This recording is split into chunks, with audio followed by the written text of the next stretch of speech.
ካህኑ ሥላሴ። ሰላም ጤና ይስጥልኝ፣ እንደምን አላችሁ? ሐምሌ 7 ቀን እግዚአብሔር አምላክ በአብርሃም ቤት የገባበትና ሳራ ይስሐቅን እንደምትወልድ የተናገረበት ዕለት ነው። ይህ የቅድስት ሥላሴ ክብረ በዓል በቤተ ክርስቲያን በየዓመቱ በደማቅ ሥርዓት ይከበራል። ይህ ኢትዮ አፍሪካ ነው። እንዲህ ይቀጥላል። አባታችን አብርሃም ከተመሳቀለ ጎዳና ላይ ድንኳን ሰርቶ መንገደኞቹን ሁሉ በእንግድነት እየተቀበለ ሲያስተናግድ ይኖር ነበር። ጥንተ ጠላታችን ሰይጣን ለተንኮል አያርፍምና ይህንን መልካም ግብሩን ለማሰናከል አሰበ። አስቦም አልቀረ። የተጎዳ ሰው መስሎ ከጎዳና ቆሞ አብርሃም እንግዳ መቀበል እንደተወ እርሱ ሊበላ ሊጠጣ ከቤቱ ቢሄድ ራሱን ፈንክቶ ደሙን አፍሶ አጥንቱን ቀስቅሶ ልብሱን ገፎ እንደመለሰው ወደ አብርሃም ቤት ለሚሄዱ ሰዎች ሁሉ ይናገር ጀመር። በዚህ የተነሳም እንግዳ ወደ አብርሃም ቤት መምጣት አቆመ። በዚህ ጊዜ አብርሃም ማዕደ እግዚአብሔር ያለ ምስክር ወይም ያለ እንግዳ አልመገብም ብሎ 3 ቀን ሳይመገብ ጾሙን አደረ። በሦስተኛው ቀን ይህን ደግነቱን እግዚአብሔር ተመልክቶ በሦስት ሰዎች አምሳል አንድም በሥላሴ ወይም በሦስትነቱ ከአብርሃም ቤት ገብቷል።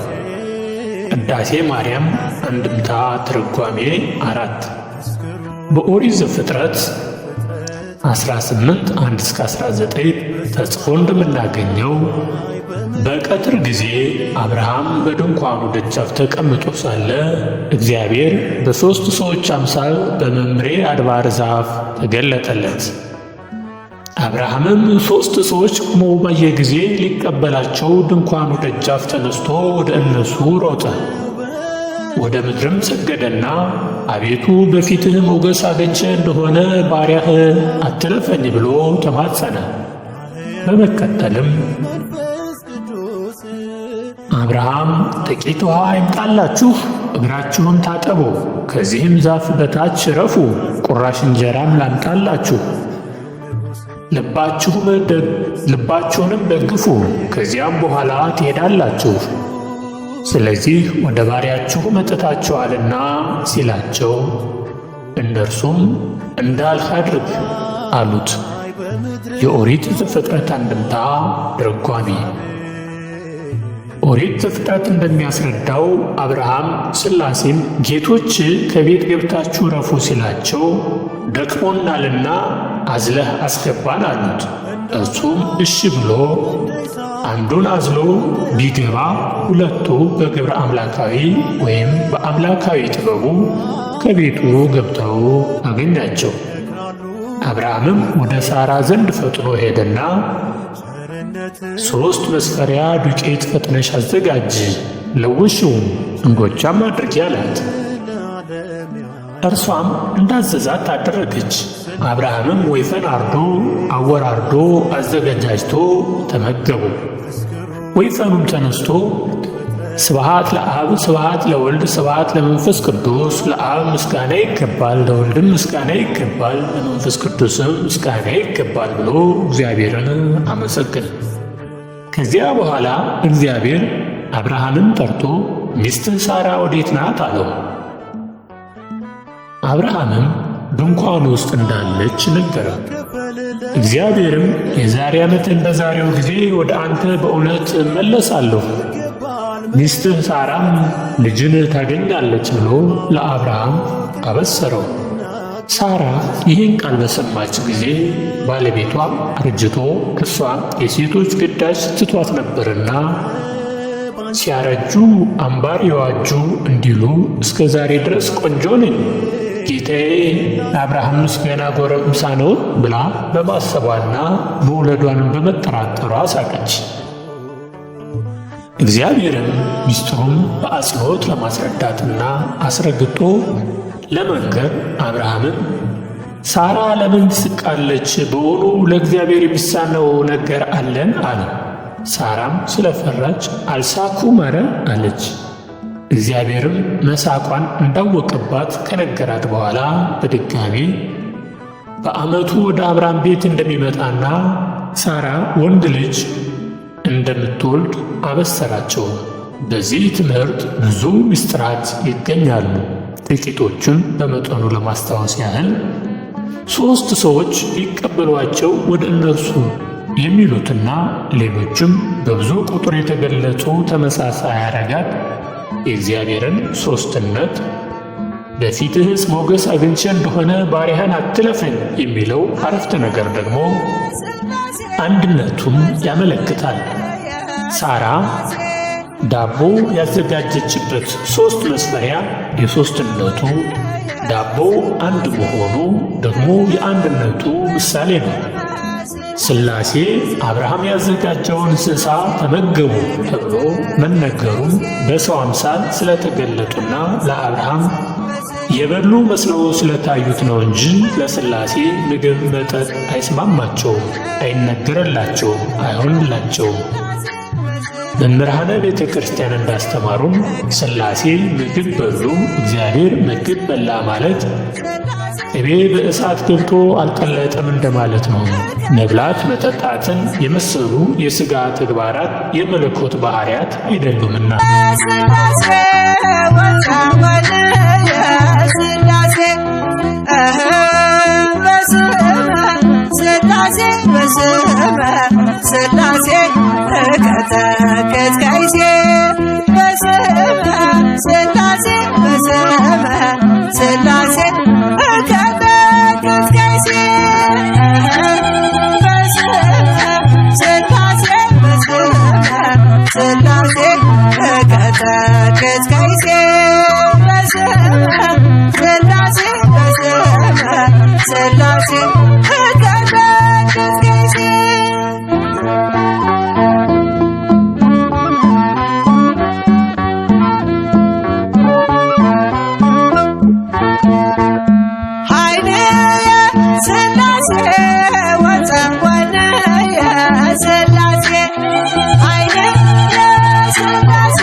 ከዚያ በተለየ ምስጢረ ሥላሴ ሳራ ለምን ትስቃለች? በውኑ ለእግዚአብሔር የሚሳነው ነገር አለን? ብለው ከጠየቁበት ኃይለ ቃል መካከል ለእግዚአብሔር የሚሳነው ነገር አለን የሚለውን እመቤታችን በድንግልና ጸንሳ በድንግልና እንደምትወልድ ሲያበስራት ወንድ ሳላውቅ ይህ እንዴት ሊሆን ይችላልን? ሉቃስ 1 ላይ ብላ በጠየቀችው ጊዜ መልአኩ ቅዱስ ገብርኤል ደግሞ መናገሩ የእግዚአብሔር ቃል በዘመን ብዛት የማይለወጥ ሕያውና እውነተኛ መሆኑን ያጠይቃል። እግዚአብሔር አብርሃምን ሳራ ወዴት ናት ሲል መጠየቁ ያለችበት ጠፍቶ ሳይሆን የሚነግራት ታላቅ የምሥራች እንዳለ ለማጠየቅ ነው። ሰውን ያለበትን ጠይቆ ጠርቶ አቅርቦ አስደሳች ዜና መንገር የተለመደ ነውና፣ ይኸውም አዳም ወዴት ነህ ከሚለው ጥያቄ ጋር ተመሳሳይነት አለው። ዘፍጥረት 3:9 እግዚአብሔር አምላክ አባታችን አዳምን ወዴት ነህ ሲል የጠየቀው ያለበትን አላውቅ ብሎ ሲሆን ቃል በቃል ያናግራቸው ከልጅህ ተወልጄ አድንሃለሁ የሚለውን የድኅነት ቃል ኪዳን ሊሰጠው ፈቅዶ ነበር። እንደ አዳም ሁሉ ለሳራ ለጊዜው ይህን ይስሐቅን እንደምትወድ ለፍጻሜው ደግሞ ከአብርሃም ዘር ከምትሆን ቅድስት ድንግል ማርያም እግዚአብሔር ሥጋ ለብሶ እንደሚገለጥና ዓለሙን እንደሚያድነው ለመንገር አብርሃምን ሚስትህ ሳራ ወዴት ናት ሲል ጠይቆታል። ከዚያም ይስሐቅን መውለድ አብስሯቸዋል። ይኸውም 5500 ዓመት ሲፈጸም እግዚአብሔር ከአብርሃም የልጅ ልጅ እመቤታችን ቅድስት ድንግል ማርያም እንደተወለደ በአካለ ሥጋ ወደ ምድር እንደመጣ፣ በዚህ ጊዜም በሳራ የተመሰለች ወንጌል በይስሐቅ የሚመሰሉ ምዕመናንን እንዳስገኘች ማለትም አዲስ ኪዳን ተመስርታ ብዙ ክርስቲያን እንዳፈራች የሚያመለክት ምስጢር አለው። ምስጢረ ሥላሴ ስለ ሥላሴ ምስጢር የሚናገር ትምህርት ማለት ነው። እግዚአብሔር የአንድነቱ ሦስትነቱን ሳይጠቀልለው ሦስትነቱ አንድነቱን ሳይከፋፍለው በአንድነትና በሦስትነት የሚመሰገን የአንድ ሕያው አምላክ ነው። የእግዚአብሔር ሦስትነት ስንል እግዚአብሔር የማይለያይና የማይቀላቀል ፍጹም የሆነ ሦስትነት አለው ማለታችን ነው። የእግዚአብሔር ሦስትነት በስም በግብር በአካል ነው። እግዚአብሔር በስም ሦስት ነው ስንል ሦስት የተለያዩ ስሞች አሉ ማለታችን ነው። ከእነዚህም አብ፣ ወልድ፣ መንፈስ ቅዱስ የሚባሉ ሲሆኑ እርስ በራሳቸው አይወራረሱም። አንዱ የሌላው ስም አይጠራም። ዘፍጥረት 1 2ና ምሳሌ 34ን ይመልከቱ። እግዚአብሔር በግብር ሦስት ነው ስንል ሦስት የተለያዩ የአካል ሥራዎች አሉት ማለት ነው። እነሱም መውለድና ማስረጽ የአብ፣ መወለድ የወልድ፣ መስረጽ የመንፈስ ቅዱስ የሚሉት ሲሆኑ በአካል ግብር ይባላሉ። መዝሙር 2:7 እግዚአብሔር በአካል ሦስት ነው ማለት ደግሞ ለአብ ፍጹም መልክ፣ ፍጹም ገጽ፣ ፍጹም አካል አለው። ለወልድ ፍጹም መልክ፣ ፍጹም ገጽ፣ ፍጹም አካል አለው። ለመንፈስ ቅዱስ ፍጹም መልክ፣ ፍጹም ገጽ፣ ፍጹም አካል አለው ማለታችን ነው። የሦስትነቱ የእግዚአብሔር ስሞች ትርጉም አብ ማለት አባት ማለት ሲሆን የሚወልድ የሚያሰርጽ ወይም የሚያስገኝ ያለ እናት ወልድን የወለደ መንፈስ ቅዱስን ያሰረጸ ነው። ወልድ ልጅ ማለት ሲሆን የሚወለድ ወይም ያለ እናት ቅድመ ዓለም ያለ አባት ድኅረ ዓለም የተወለደ ነው። መዝሙር 2:7 መንፈስ ቅዱስ ረቂቅ፣ ልዩ፣ ንጹሕ ከፍጡራን መናፍስት ሁሉ የተለየ ማለት ነው። ኢዮብ 26:13 የቅድስት ሥላሴ ረድኤትና በረከታቸው አይለየን። ሥላሴ አንድነትና ሦስትነት በብዙዎች ዘንድ ግራ የሚያጋባ አለ። ሆኖም ግን አበው ሁል ጊዜ የሥላሴ ምሳሌ ሲሰጡ በፀሐይ ይመስሉታል። የሰው ልጅስ በእውን ፈጣሪውን እንዴት አድርጎ አይቶ እንዴት አድርጎ ይገልጸዋል? ምክንያቱም አምላክ በሰው አንደበት በፍጹም የሚገለጥ አይደለም። እኛ ኢምንት ከሁሉም በላይ ኢምንት ነን። ሆኖም ግን በሱ ፈቃድ በሱ ቸርነት በአምላካችን በአባታችን በሱ ፈቃድ የእሱም ነገር ይሄ ነው እንላለን እንጂ። በመሆኑም የሰው ልጅ አምላክን በፍጥረት ሲገልጸው በመጨረሻዋ በፀሐይ ይገልጸዋል። ከዚህ ሌላስ አምላክን የሚገልጽለት አንደበቱን አላገኘም። በመሆኑም በፀሐይ ሲገልጥ አምላክ ሥላሴ በፀሐይ ይመሰላል። ፀሐይ ክበብ ነው ይላሉ አባቶቻችን። ፀሐይ ክበባት ናት። ፀሐይ አንድ ናት፣ ግን ሦስት ናት። ፀሐይ አንድ ናት ስንል የምናያት ብርሃነ ሙቀት ያላት በክበብ መሃል ያለች ስትሆን አንድነቷ ፀሐይ ብለን አንድ ፀሐይ ብለን እናያለን። ሆኖም ግን ፀሐይ በሦስት ሲገለጡ ደግሞ ፀሐይ ብርሃን አላት፣ እንደገና ሌላ ሙቀት አላት። ግን ፀሐይም ብርሃንም የሚገኘው በአንዲት ፀሐይ ብቻ ነው። ይህ ማለት በአንዲት ፀሐይ ብርሃንና ሙቀት ይገኛል ማለታችን ነው። ብርሃኑ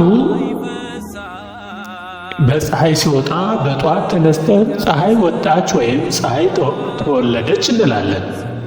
ማታ ደግሞ ፀሐይ ጠለቀች እንላለን። ፀሐይ ወጣች ወይም ፀሐይ ተወለደች ስንል ፀሐይ ብርሃኗን ስታወጣ ነው። ብርሃንና ሙቀቷን ስታወጣ ነው። ብርሃኗን ኢየሱስ ክርስቶስ ነው። ለዚህም ኢየሱስ ክርስቶስ ብርሃናዊ ይባላል። ሙቀቷ ደግሞ መንፈስ ቅዱስ ነው።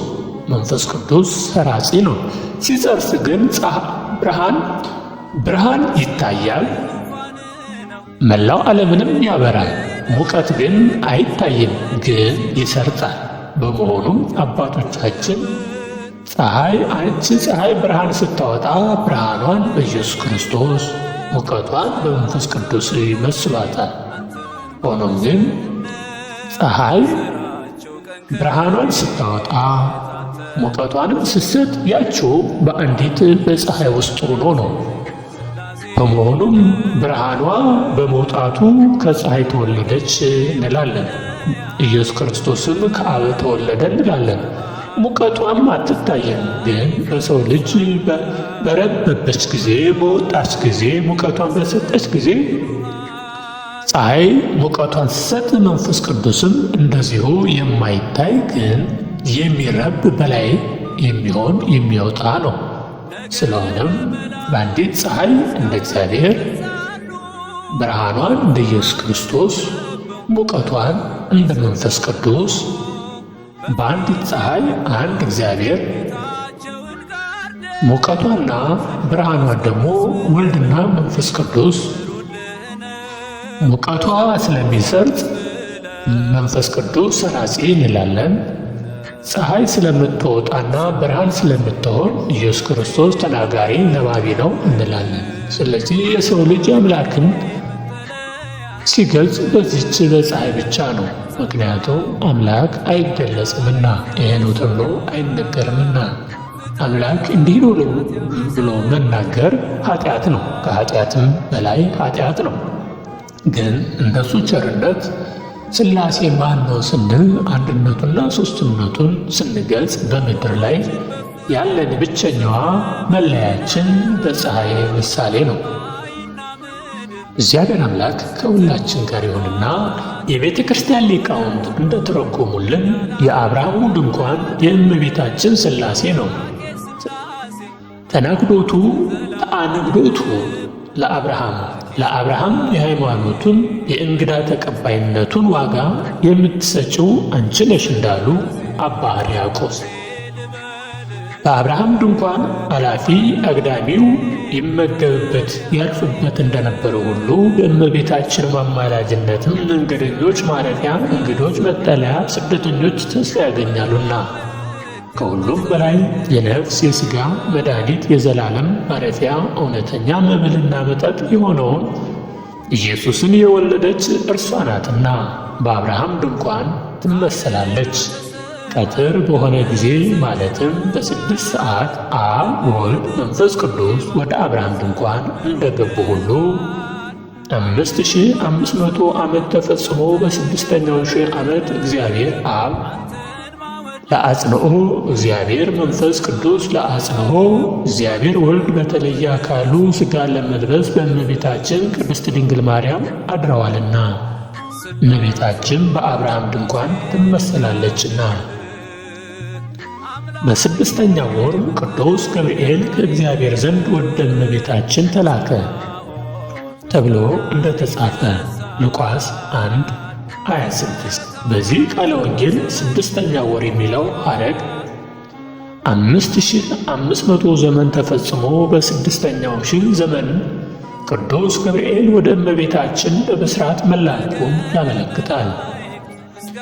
በአብርሃም ቤት በድንኳኑ ውስጥ ወይፈኑ ስብሐት ለአብ ስብሐት ለወልድ ስብሐት ለመንፈስ ቅዱስ ብሎ እንዳመሰገነ ሁሉ እግዚአብሔር አምላክ ከእመቤታችን በተወለደ ጊዜም ቅዱሳን መላእክትና የሰው ልጅ ስብሐት ለእግዚአብሔር በሰማያት ወሰላም በምድር ስምረቱ ለስብእ ክብር ለእግዚአብሔር በአርያም ይሁን ሰላምን በምድር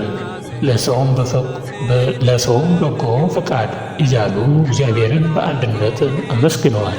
ሉቃስ 2:10 እግዚአብሔር አምላክ ለአብርሃም ይስሐቅን መውለድና በሥጋ ማርያም መገለጡን በነገረ በኋላ ተመልሶ ሄደዋል ስንል ሥላሴ ከአብርሃም ቤት በሰው አምሳል ሲወጡ መታየታቸውን ለማመልከት እንጂ እግዚአብሔር መሄድ መምጣት የሚነገርለት ሆኖ አይደለም። እርሱ በዓለም ሁሉ ሰፍኖ የሚኖር አምላክ ነውና። ነገር ግን በልዩ ልዩ ምሳሌ እየተገለጠ ጸጋውን በረከቱን ማሳደሩን ለመግለጽ መጣ፣ ሄደ፣ ወረደ፣ አረገ እየተባለ ይነገርለታል። ትምህርታችን ለማጠቃለል ያህል ሐምሌ 7 ቀን እግዚአብሔር በአብርሃም ቤት ተገኝቶ ይስሐቅን መውለድና የእግዚአብሔርን ሰው መሆኑን የተናገረበት ዕለት ከመሆኑ ሌላ የአብርሃምን ዘሩን እንደሚያበዛለትና አሕዛብ ሁሉ በእርሱ እንደሚከብሩ ማለትም ከአብርሃም ዘር በተገኘው በኢየሱስ ክርስቶስ አሕዛብ እንደሚቀደሱ ይህንን ምስጢርም እግዚአብሔር ከወዳጁ ከአብርሃም እንደማይሰውር ቃል ኪዳን የገባበት ቀን ነው። በተጨማሪም እግዚአብሔር በኃጢአታቸው ብዛት የተነሳ ሶዶምና ገሞራን ያጠፋቸው አብርሃምን በአማላጅነት በእግዚአብሔር ፊት ቆሞ የተማጸነው በዚሁ ዕለት ነው። ቅዱሳን በእግዚአብሔር ፊት ቆመው ዘወትር ስለ ሰው ልጅ ድህነት እንደሚጸልዩና እንደሚማልዱ እንደ አብርሃም ልቦናቸው ቅን በሆነና በለጋሾች ማለትም ምጽዋትና እንግዳ መቀበልን የዘወትር ተግባራቸው አድርገው በሚኖሩ ሰዎች ቤት እግዚአብሔር እንደሚገኝ እግዚአብሔር በረድኤት ወደ ሰው ቤት ሲገባም የተዘጋ ማኅፀን እንደሚከፍትና ቤቱን በበረከት እንደሚሞላ እንዲሁም የተሰወረ ምስጢር እንደሚገልጽ ከዚህ ታሪክ እንረዳለን። ከዚህ ሁሉ ጋርም እግዚአብሔር አምላክ በአንድነቱም በሦስትነቱም እየታየ አምላክነቱን ለዘመናት እንደሚገልጥና የቸርነቱን ሥራ እንደሚሠራም ከታሪኩ እንማራለን። በአጠቃላይ ይህ የእግዚአብሔር በአብርሃም ቤት የመገለጥ ትምህርት በአንድ ወቅት ብቻ የተፈጸመ ነበር እየተባለ የሚነገር ያለፈ ታሪክ ሳይሆን ለዘላለሙ ሲነገርና ሲፈጸም የሚኖር ሕያው ቃል ነው። ይህን የእግዚአብሔርን ለቅዱሳን በልዩ ልዩ መንገድ እየተገለጠ ለዘመናት የሚያደርገው ድንቅ ሥራና ተአምር መገንዘብ እንችላለን። ዛሬም ሀብት ንብረት ያለን ምዕመናን በትሩፍት ሥራ በመሥራት ማለትም እንግዶችን በመቀበል ለተራቡ በማብላት በመመጽወትና በመሳሰለው ተግባር ከኖርን በቂ ንብረት የሌለን ደግሞ ልቦናችን ንጹሕ ከማድረግና ከኃጢአት ከመለየት በተጨማሪ ለተቸገሩ በመራራት በደግነት በቀና አስተሳሰብ ከተጓዝን እግዚአብሔር በሕይወታችን ውስጥ ያድራል፣ አድሮም ይባርከናል፣ ይቀድሰናል። እርሱ ያደረበት ሰውነት ይባረካል ይቀደሳልና። ደግሞ ልጅ ለሌለን ልጅ፣ ዘመድም ላጣን ዘመድ በመስጠት ዘራችንን ይባርካል። በጥቅሉ የልባችንን መሻት አውቆ የምንችለውን መልካም ነገር ሁሉ ይፈጽምልናል። ይህ ሁሉ የእግዚአብሔር ጸጋ ይብዛልን ዘንድ እኛም በርትዕት ተዋሕዶ ሃይማኖት እንጽና፣ በክርስቲያናዊ ምግባርም እንትግባ። ፈጣሪ አምላክ ከሁላችም ጋር ይሁን። በአገር ውስጥም በውጭ አገርም ያላችሁ ሁሉ የሥላሴ በረከት ከእናንተ ጋር ይሁን። አሜን። ኢትዮ አፍሪካ የዚህ ዓለም ጣጣ ጉዞ ቢወሳሰብ ይመዘዛል ወዶ አምላክ ባንተ ጥበብ